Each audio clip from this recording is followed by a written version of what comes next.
बाबू केकर लइका हुआ हो? Oh my God! DJ!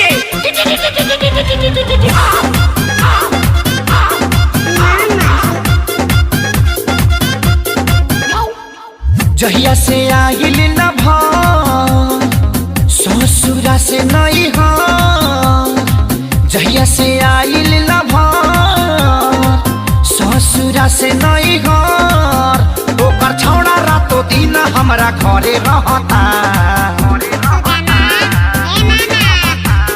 नाम धो के हम के सुदामा कहता, आ मालवा के बेटा मामा मामा कहता।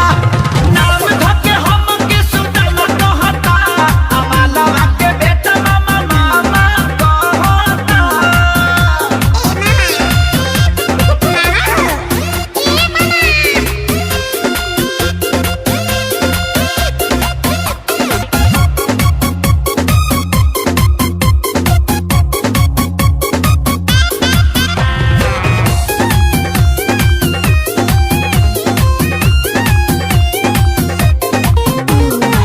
एक त 5 साल लागल मोहब्बत भुलावे में, दर्द बढ़ावे खातिर आइल फेर गावे में।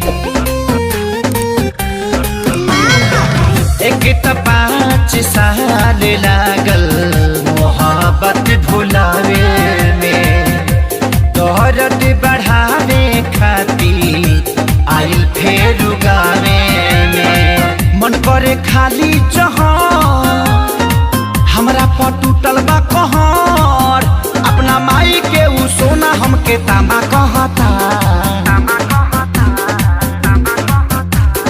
नाम धके हम के सुदामा कहता, आ मालवा के बेटा मामा मामा कहता। नाम धके हम के सुदामा कहता, आ मालवा के बेटा रे मारे रे झपड़ में हाथ देला भाग तहरी माई।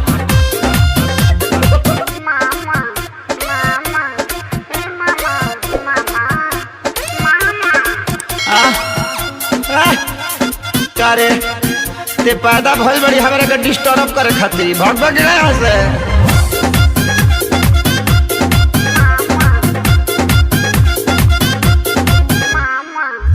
मारेला ते हतिया ताना होई न बारदास जी, पूरा इज्जत के हमारा भइल सत्यानाश जी। मारेला ते हतिया ताना होई न बारदास जी, पूरा इज्जत में भाई हो गइल बास जी। कैसे मिलाई हम न रहिले रातो दिन घर, खेसरिया के फाटल पाए जामा कहता। नाम धोके हम के सुदामा कहता, आ मालवा के बेटा मामा मामा कहता। नाम धोके हम के सुदामा कहता, आ मालवा के बेटा मामा मामा कहता। जाए बेटा तनी सा गलती हो गई न तो पापा कहतीस।